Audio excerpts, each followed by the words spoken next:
goes sideways. You start looking for answers, signs, anything to give you hope that not all is lost. For some, those signs come in the form of therapy, astrology, journaling or writing, or the tarot. Or the tarot. Or the tarot. Our next guest did a little of all of that in her own natural curiosity, okay, about the world around her. Kendra Austin is a content creator, a writer. Someone once described her as a serial hobbyist. She created her own guidebook and deck of tarot cards called the Realest Oracle, and unlike other decks, hers feature inclusive imagery, people of different ethnicities, sizes, sexual orientations, people who are differently abled. It's all amazing, and Kendra is here. So good morning, how are we doing? I'm great. Even better. We're even better because you had a good giggle just now with her. Well, yes. The two That's of right. you just had a I think giggle. I convinced you of magic because you did ask to have me on, and I was already here. Well, I mean, I was like, we should have her on, and she was And it magically turns out sitting she's here. going to be on the broadcast. It was amazing to see. Kendra, so I've been following your story. It is a wonderful story. Thank you. But for the uninitiated, what exactly is Thank the you. tarot? Right. Yes, please. Of course, let's talk about it. So this is an oracle deck. The tarot, when people refer to the tarot, they tend to be referring to the traditional Rider-Waite-Smith deck, which is the deck that has the major arcana, the minor arcana, and that's going to have like the High Priestess, the Strength card, the World card. These are cards that people are most likely familiar with if you walk into like, you know, a crystal ball lady downtown. That's what you're gonna see. Okay. So let's take it back. Let's go back a little bit further. Right. The tarot. We're not playing gin rummy with tarot cards. No, you're not. No, you're not. They are spiritual cards. Okay. In general, they'll come with 78. This is an oracle deck, so it's a little bit more loosely interpreted. Okay. And that's exactly why I chose it. The tarot is going to be a really long study because they have very, very specific meanings, and it's a very, very old and traditional reading. The average person who's going through a spiritual awakening is not going to jump into the tarot and feel immediately guided. Okay. Shucks. And that is exactly why I wanted to create a deck like this. Before we get to your deck, just for somebody like me who's not completely, you go to the tarot, that's when you get all the cards laid out, they're chosen at random. Right, absolutely, and you could read them for yourself or somebody else could read them for you. Okay. They're chosen at random. You're gonna create a relationship with any kind of deck. But what's it telling you? Right, what it's telling you, so a lot of people think that it's fortune telling. And that's often how it's sold by like charlatans and people who are not really. The crystal ball Yeah, business. exactly. Exactly. Exactly. It's not fortune telling. It's a mirror of your current reality and the things that you know but may not feel brave, curious, or comfortable enough to admit. And so it's kind of supposed to be leading you toward an internal guidance that you already have. And if you're using it for kind of any alternative methods, you might be led a little bit astray because you're searching for something outside of yourself. Okay. If you're searching for a long lost love, and it's not going to happen. Right. The tarot's not going to lead It's you. not. That's exactly right. Exactly. That's a different segment. I'll tell you when you get older. But this could be it. The Realest Oracle could be it for you. Okay. With an oracle deck, you're going to get a looser interpretation. It's really up to the author of the deck to create almost like a hero's journey for their reader that might be most interesting to them. In the context of my deck, it's called the subtitle is Finding Magic in the Mundane. And I chose that because I found that in my first spiritual awakening, I was really, really confused about the tools that were in front of me because they did not reflect my life. I was like, I want to see a train. I want to see therapy. I want to see a dating app. So you were looking for signs. Yeah. So you had come to a point in your life where you were like, I'm stuck, or what's happening, or... I felt really opened up, actually. I was like, I feel like I'm seeing a lot of signs. I feel like I'm really tapped into an internal guidance, and like there is something pushing me toward this career path, this creative project, this new friendship, this new romantic partner. And I want to be able to understand what that means for myself and know that that is a part of my own sense of belonging. Did you grow up religious? No, I didn't. Nothing. No, I grew up around a lot of like religious practice. My mother was quite religious growing up, and she chose a more spiritual path while being identified as Christian. And for her kids, she really wanted us to come into our like feeling of greater belonging in our own way. And so as I kind of stepped into adulthood, like I always understood astrology and numerology, these things, because I was influenced by them in childhood.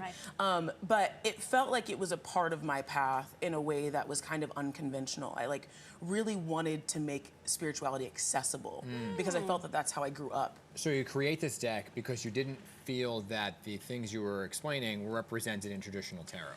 Yeah, Okay. exactly. So is this one of the first of its kind? Like, kind of walk us through Right. what exactly So you were envisioning here. in traditional tarot and oracle decks, you're gonna have a lot of like Renaissance kind of inspired stuff, a lot of medieval imagery. You're often going to see, but you're not going to see a whole lot of people of color. You're not going to see different body school. Yeah, sizes. exactly. Has anyone ever done the tarot for you? No. Have you ever seen a traditional tarot card deck? No. No. I mean, just like in movies and TV In movies, shows but and you've things never like that. had, no one's ever done No a one's laid it spread out in for front you. of I Right. have, and to your point, I have seen, it looks like a knight.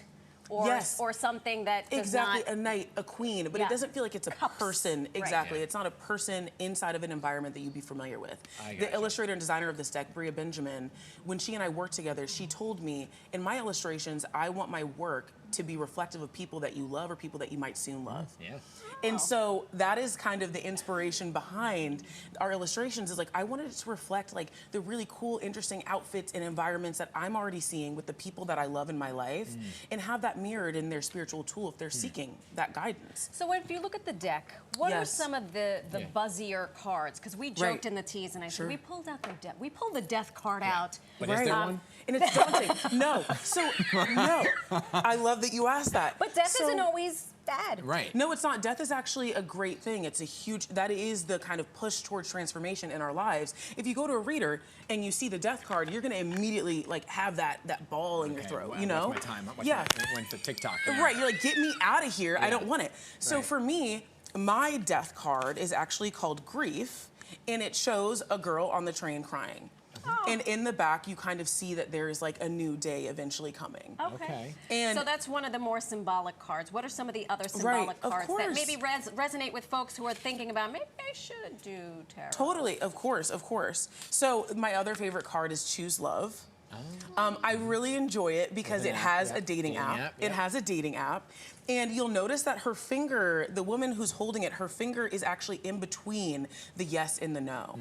And that is because in the traditional tarot, the lover's card is actually used to be called the choice card. It's not about finding your perfect person. It's not about the decision and what happens on the end of it. It's about the reason why you make the decision, how it's Can I reflective ask of your another life. question about the card too? Because it's a woman holding the phone, and it's a woman, Yes. so we're talking about LGBTQ representation That's as exactly right. That's exactly right. So you're going to have a woman holding the phone. There's a woman there. You can already identify that she is in fact queer, and that she's looking for somebody who's representative of her energy. And that decision itself is how we choose love, and we choose ourselves and the love for ourselves. It's not necessarily about that partner. It's about the choice that you're making and why. So I love that it's like really cute, and you're seeing the dating app, and it's like there's a lot of levity in the imagery, but there's actually a deeper meaning. And those meanings are all described in the guidebook. So there is a guidebook. I'm not leaving somebody just out here to figure out for themselves. You're going to read the guidebook and find out the meanings of the you do this descriptions. yourself. You can do it yourself. Oh, yeah, you can of do course. it with It's a friend. best- it's best you to can be do done it in by the yourself. privacy of your own home. Really? It's best I to be thought done you by went yourself. to someone to have No. a reading. No, that would Hi, be her name handing is off. Kendra Austin. She's going to be on the show. Exactly. That would be handing off Can your you- power. I really, really feel like I wanted this deck to be for, I love that. I wanted this deck to be for somebody who is not familiar with spirituality and is simply looking for a tool that they don't have to translate. That's fantastic. Very Everything full is stop. spiritual. Right. All of our experiences are spiritual, and we need to feel that way. Sure. Yeah. Yeah. I'm down with that. Listen, I'm a practicing Catholic. Yes, me too. You're a practicing Catholic. I have been known to do a tarot spread. I love that. Every now and again. I don't take it as gospel, Yeah. but sometimes I'm just Right. like, you know what? Let me try Yeah. this. Right. Sure. So let's have it. Who's Let's going do first? it. Let's do it. Yeah, who's first? Who's Ladies my first? Yeah. Oh, thank you, Okay, sir. great. Great, perfect. Let's not do charades So- of her, by the way. This was what she said for night. Is this Night. right? He was a knight holding a thing. Listen, that may Marching on. resonate. It may rock your boat. That may do it for you. So I always say the first few steps before you start a reading is to really clear your mind, right? So everything that kind of comes up where you're like, this anxiety, this thing, just let it move through you like water. Open up your heart to the idea that you may feel something here that you are waiting to feel, right? And then just go ahead and make contact with the deck. Okay. Just put it, yeah, exactly. And just think about whatever it is that you Yep. got in your heart right now. Okay, make so do we just You want make to ask, content. I knocked. You can do whatever you want. Right, okay. do we want to ask maybe with fall approaching what fall is going to bring us? Sure. I like Okay. that. I like that idea. Well, when I first took the deck out, daydreaming came up. So I'm gonna For me? I'm gonna put that down there. Okay. I'm gonna put that down there. Yeah, yeah. Daydreaming. Okay, I like her, perfect. I like her whole. That whole And then I'm look. gonna pull 2 more cards. Okay. Go ahead. Okay. Please. There we go. I love that. I love that for me too. I love this. Can you please explain? Of course. So the first card that came out was daydreaming, and I think this was for all of us, right? Because right now we're reimagining. We're reimagining, and I love that.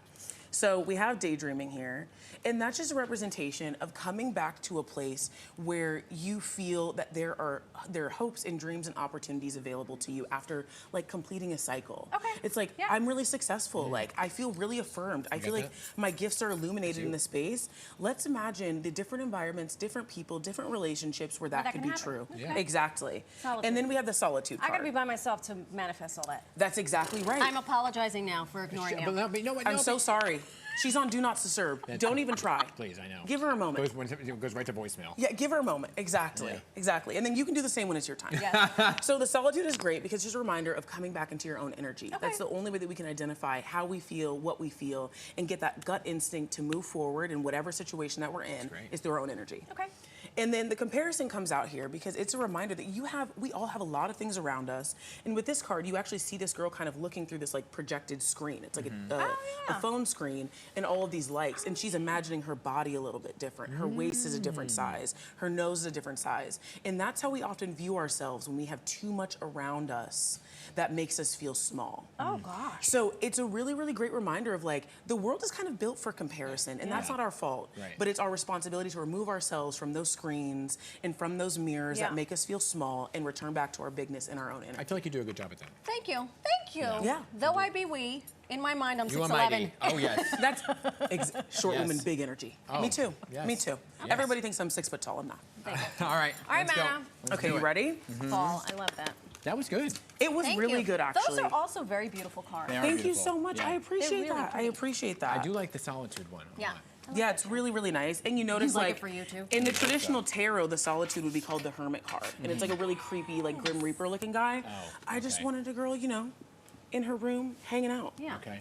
He Okay, made there you go. You contact. felt it? Yep, You got it. No, you felt it. I got it. Okay, good. Okay. So what's the fall bringing you? Pumpkins. I hope so. He's obsessed I with hope so. Pumpkin spice patch. latte. And I also need your baby, Olivia. Yeah, yes. I need Olivia in a pumpkin outfit. That's my favorite Oh, thing. we've done that. We're upping the ante That's now. stunning. Yeah. That's stunning. Okay, so you're also gonna get, love that, momentum. Oh, okay. Also solitude. You said you liked that. Yes. In Blissed Out. Oh, wow. That person's at a concert. I Let me love sip some tea right this. now. I love this. So this is like an okay go ahead card. It's like if there is anything that you're really, really feeling pulled to make the next steps, like kind of create this next step or next journey. Yeah. It's like if you meet the universe, if you walk an inch, it'll give you 10 miles.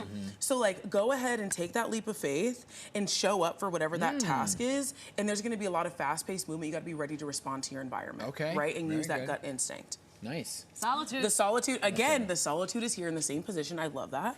So the solitude is here to remind us, again, you have to return back to your energy, make sure that you kind of remove that clutter so you can hear those signs, you can see those signs, and you know when green means go. Gotcha. Okay? Ooh, that's good.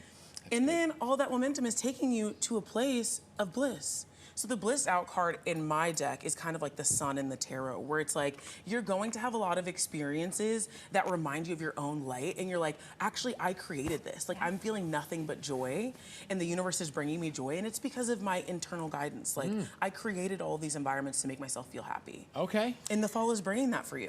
This is fantastic. Huh? This is good. Yeah, you guys. This Yeah, is you're good. really nailing it. I'm just here to remind you. The deck is just here to remind you. Kendra, you're the best. That's Thank you so awesome. much. Thank you. Congrats on this, Thank too. you. Yeah. Of course, I And appreciate you're not that, you done. She's guys. got a lot more. A lot more. Oh, yeah. Where We do. can We do. folks find the deck? Sure, of course. So you can actually find the Realest Oracle any and all retailers, anywhere you find books. So Barnes & Noble, Books A Million, bookshop.org, Amazon. All Cool. those places. Yeah, exactly. Thank you so much. Thank you so much for I having love me. this. Appreciate